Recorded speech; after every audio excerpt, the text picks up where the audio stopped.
It is a Tuesday and it is a skinny, so what are we going to start with? But the ballroom, Dancing with the Stars, episode that always means a lot of tears. The most memorable year episode. That's right. Lots of Kleenex in the house all throughout the night, but especially when Olympian Nancy Kerrigan revealed her years of trouble having a family.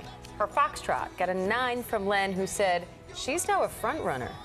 Yeah, it was a tough battle. She talked about it. And then there was Simone Biles, who started her dance crying and ended it bawling. Her most memorable year was when she got adopted by her grandparents. The judges loved her waltz and gave her the second highest score of the season. Her grandparents were there as well, and she received her scores, and everybody in tears. It's such a beautiful story, and you got to see that all throughout the Olympics. She would talk about them constantly, and they were always there watching her. Yep.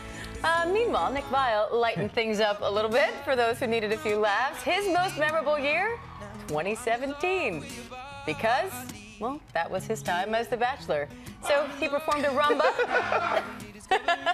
He was shirtless for most of the dance. Got his best score of the season. What say you, Bachelor analyst? Well, let's move along. Let's just say his most memorable year is Jack's least memorable year at this point, thanks, because he had to live through Nick Viall as a Bachelor. Bull rider Barner Bolton has been overshadowed a little bit this season, but he shared an incredible story of being paralyzed just a year ago, and he got his best score yet. Very cool, but it was running back Rashad Jennings that brought the house down. His dance was about his dad not being there for him as a kid, and the judges were just blown away. They called the performance more art than dance, and he ended that dance also just sobbing into his father's arms. He scored a 39 out of 40. I don't think he owns a full T-shirt.